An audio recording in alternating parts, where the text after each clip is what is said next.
Why am I crying in the supermarket aisle?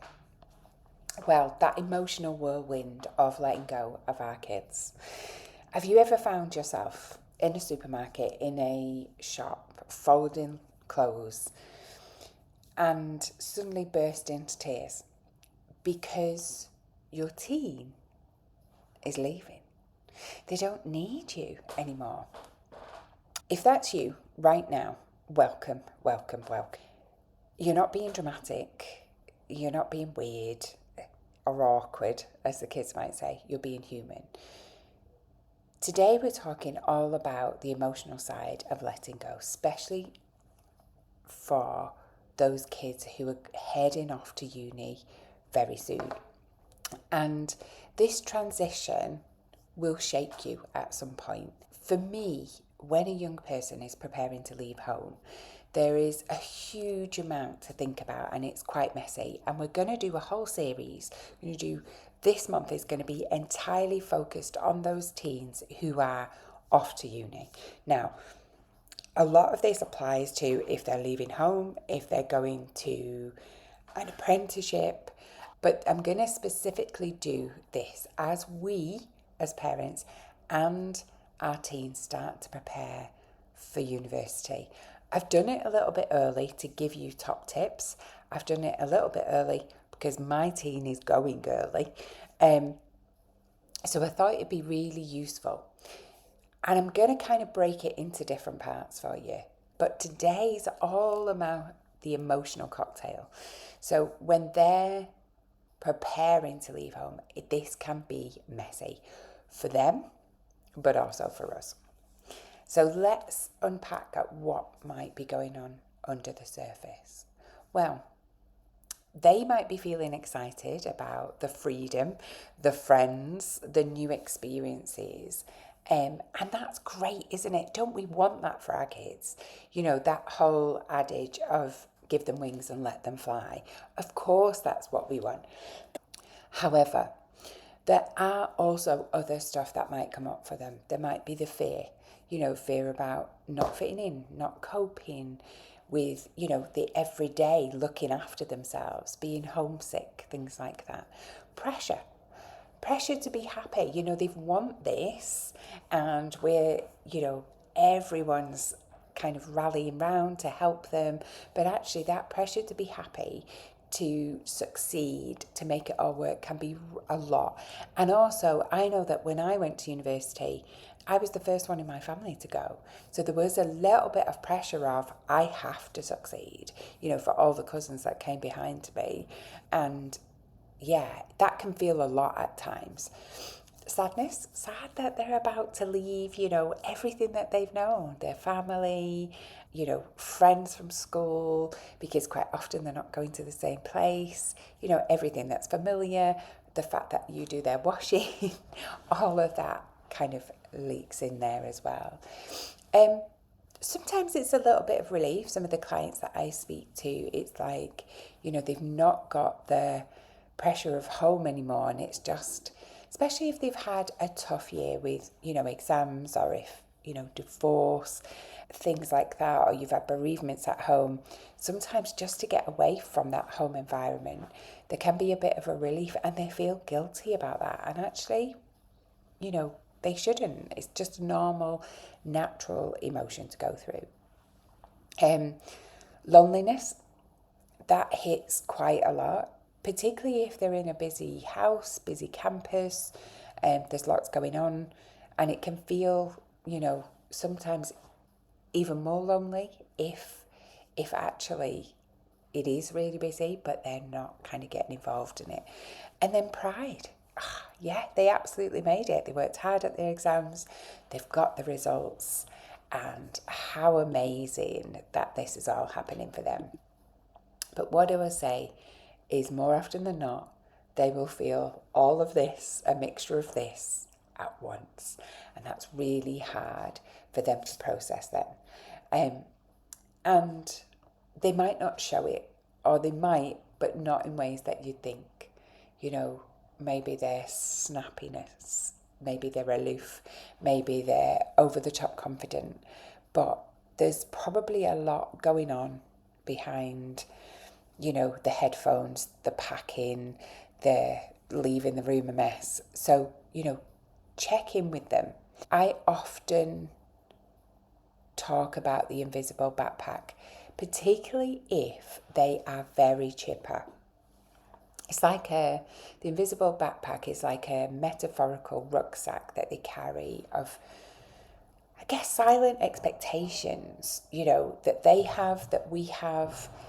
What, things like in here would be, what if I can't keep up academically? Because we talk about, we talk about GCSEs, then we talk about A levels, and then we talk about university. And we know at each point this is getting harder and harder.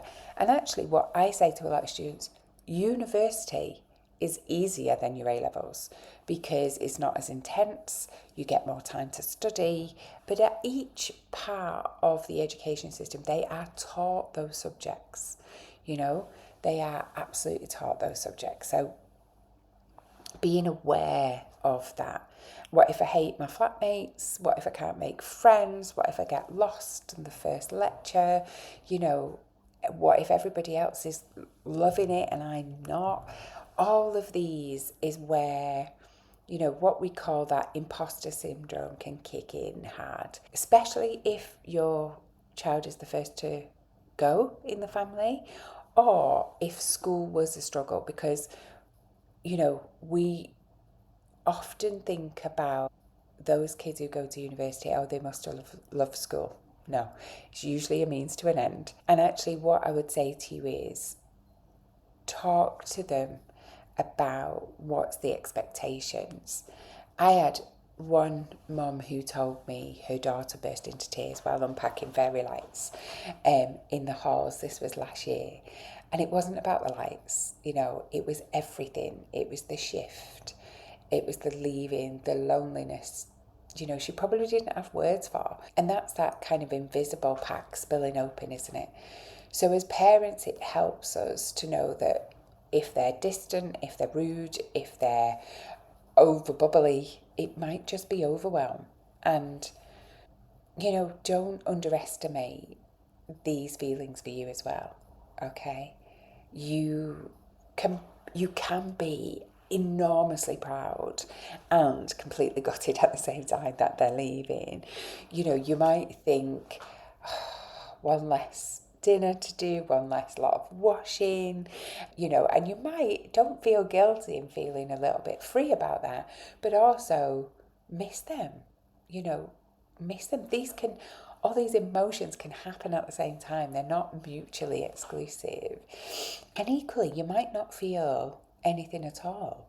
So, you might just be getting on with it. So don't feel guilty for that. So, it's absolutely can be a big thing for the teens as well as us as parents.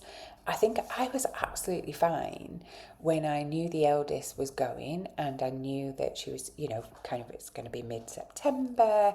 We started to, do pack little things. I was putting things away so that she could, have like a little box. And what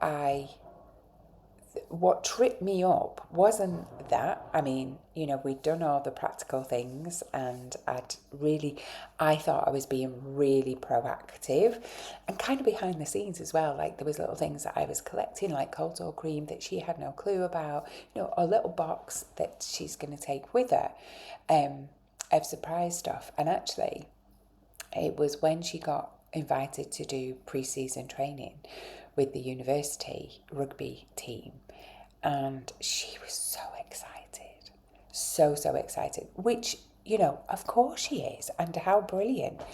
And then what happened was, it was the 11th of August. So like almost like 5 weeks earlier, and the time between her starting university and actually the finish of pre-season was nothing, like literally a weekend. And in that time, she is 18, she turns 18. We were having a family weekend break to Ireland to see all the Irish family, where we all get together on this big picnic. But actually, she was she was going to turn 18. And I was thinking, what? Is she going to turn 18 there? We're not going to see her. So you can imagine all the... And that really pulled the rug for me, because then that was when I suddenly thought, oh my God, she's going. Because the September date was ages away. I thought I was all prepped for that.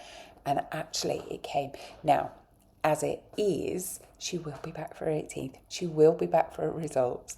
And she's told them that, and they're, more than happy. But she is going on the 11th of August. So yeah, it feels really... In fact, as I'm saying it, I felt like my stomach flip over then. But yeah, so, these kind of feelings can come up just as much for us as parents as it can do, for the kids. So what can we do? How can we, equip them emotionally without hovering, without smothering them to death? Well, actually, talk about naming their feelings, all right? So you talk about yours. Wow, I'm really surprised. I feel a little bit overwhelmed that you're going so early, versus like, I'm not ready. Because actually, you being ready or them not being ready is going to come anyway. So talk about how you feel rather than, projecting out and labeling yourself or those or them. So like things like, I'm lonely, I'm feeling overwhelmed. Using phrases like that where you're talking about the feelings rather than labeling themselves, because that's really important. There are apps as well out there. Mood Meter is a really good one. Daylo is a good one. Even, a bullet journal. Get them a notepad, a journal where they can, just write down how they're feeling rather than, projecting it on themselves. And just getting it out of the head really helps, but also just monitoring how they feel and also how they've progressed as they start to get into that as well. Also, what's happening in their brain. So we often, when we're working with clients, particularly teens, we always teach them about the brain, about that, fight and flight part of the brain, and how it will trigger to try and protect us. And, that's fight, flight, freeze and fawn. But actually what happens is sometimes that goes into overdrive. So if you think about this part of our brain, that fight and flight, our amygdala, it is very much like a smoke alarm in the fact that it will go off if there's a fire, but it'll also go off if you've burnt toast. And that's exactly the same. Now, if that alarm goes off in their brain because they are, ruminating, they're overthinking about stuff, they're worried about stuff, so they're starting to build that stress, then actually they can't access the prefrontal cortex part of our brain that thinks rationally, that problem solves. And where they're at home, we can help them with that. But actually, if they're away from us and they flip their lid, it is because our brain is wired to do that when they're under stress. So we need to keep them calm. They need to learn to kind of that pause, that reflect back and that reset. And it's a skill. This is a skill to learn, so thinking about, okay, when you're getting stressed, what you're going to do, because actually, yes, are we at the end of the phone? Of course we are, and hopefully we always will be. But this is a part where they're going to have to start to learn to do that without us co-regulating for them. So things like, if you stress, what you're going to do. If you start to get stressed, don't pretend that university is all rosy. Just, have those very frank conversations. What are you going to do if you start to get stressed? All right? And I'm going to be honest, ringing home should not be the first one, because we have got to future-proof our kids. We have, of course, if they are upset, of course they can ring us anytime, but actually they need to, and you teachers out here do this really well, in the fact that instead of just coming and asking the teacher the answer or asking for help, they usually go, try and work it out yourself, ask a friend, look around, see if you can find anything, and then come to me. So we almost need to instill that with our kids. Not that they can't come to us at any point, but What are you going to do? What if you can't get hold of me on the phone? They're not just, you don't want them to just crumble. So things like getting outside, go for a walk, just a little bit of a brain reset, go for a walk. Music, have a playlist that lifts them up, not one that they sit in that, kind of cortisol and adrenaline inducing music playlist. We want them to music that lifts them, because we know music shifts our brain state. Movement, yoga, dancing, pacing the corridor. My eldest plays rugby. Get outside, do some training, go to the gym. Connection, message somebody that you trust. A new person, go for a coffee or meet up and have a drink with somebody that you are getting to know. That connection really helps, and it shifts our brain state. Basics: sleep, food. Have they eaten properly? Have they slept properly? These are not glamorous, but those basics are often neglected with students. So it's really important that we remind them of that. We had a big event at the weekend, and my eldest had been working a lot, and by the time it got to 1 o'clock, somebody asked her something, and she was beside herself because she was so tired. This 1 o'clock in the morning, and actually I just said, come on, let's go now, let's go, you're done, we need to get you home. And so, these kind of wobbles are human. This is exactly what we want to prep them for. So the other thing that I think is really important as well is a little bit like high school. You go to high school and you go, oh, you're going to make loads of friends. And we do that at university. You're going to make loads of friends. And you know what? They are. However, it is not easy. And they have to put themselves out there. Loneliness at university is really difficult. And then if they are lonely, if they're not making friends, if they've not suddenly finished the first half term with this big group of friends, then they start to feel that it's them. They start to feel that they're not socially, adaptable, that they are awkward. For me, loneliness is a sign that they value connection. So they think about chatting to them around the opportunities to make those connections. It is brave. It is a brave thing to sit next to somebody new, to, join a random society, to knock on a neighbour's door in the halls, things like that. But what I would say is Freshers Week is absolutely about that. It's not just about drinking, but it's about, thinking outside the box. Don't just join, like, for mine it'll be the rugby club, but join other societies as well, just to see what those students, you never know, you might find a lifelong friend there.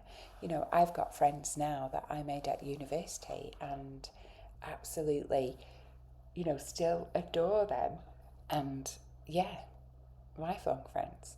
So even if it's the Cheese Appreciation Society, give it a go. You don't have, you're not signing up for life, you're just signing up for a little bit, and to see if they're your kind of people. Okay, what to watch out for. So for me, they might start to go kind of a little bit quiet, and this is normal. You are hoping that they are enjoying themselves. They might have a little cry. They might go quiet. They might have a little cry. They might have more than a wobble, and you know what? All of that is okay. But what I would say to you is keep your eye out. So watch out for things like withdrawal, sudden isolation, language that they use, like, what's the point, I don't care, things like that. Change in sleep, eating, anger, behaviour, and if they're not going to lectures. Now, they might not tell you straight away. So what I would say to you is have a very open and honest conversation. Keep your ears out. They might not be messaging you every day or ringing you every day, but have that check-in point. So it might not be every day, but you know you want to check in at some point in the week. So a couple of times a week where either you're getting messages or you're having a conversation. Now, I would actively encourage that they at least answer the phone once a week. And this is because as parents, we can, we've got that little antennae, haven't we, that we can hear stuff that maybe they're not saying.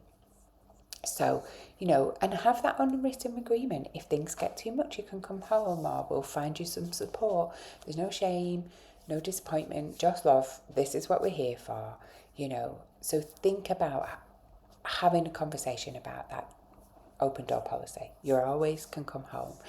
What I would say to you is, I would actively encourage them not to come home in the first month, first half term. And that sounds really awful, doesn't it? Because I have known people go to uni for 3 days and then the parents have gone and picked them up and they've never gone back. Is 3 days enough to make new friends? No. Is it enough to find out about lectures? No. Are we telling them they can do hard things? Not if we pick them up, no.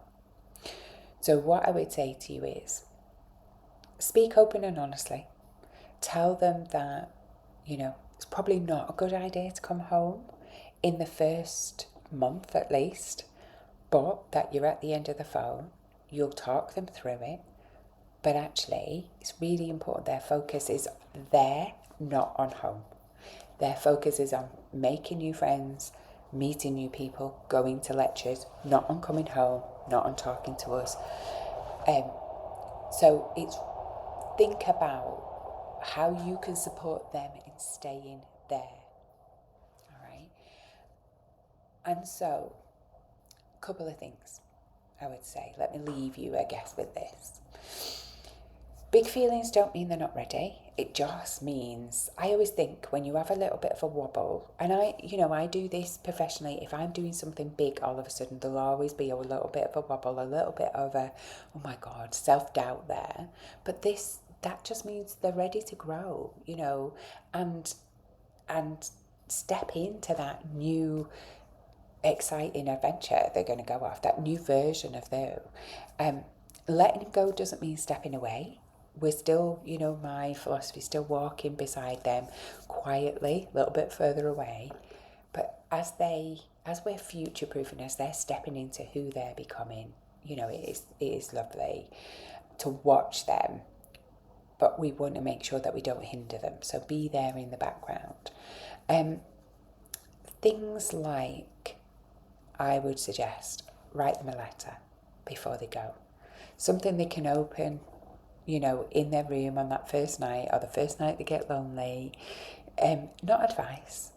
Don't give them any advice. Just love, reminders, memories, things like, I believe in you. I know you can do this. I know that sounds corny, put it in your own words, but, things like, we are so proud, we're always here, but, good luck.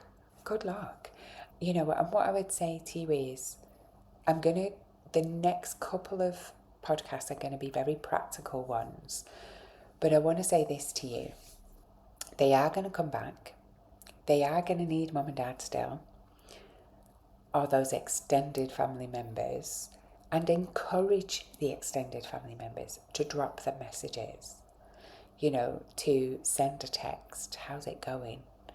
Because sometimes they might say something to them that they don't want to say to us, and that's really important.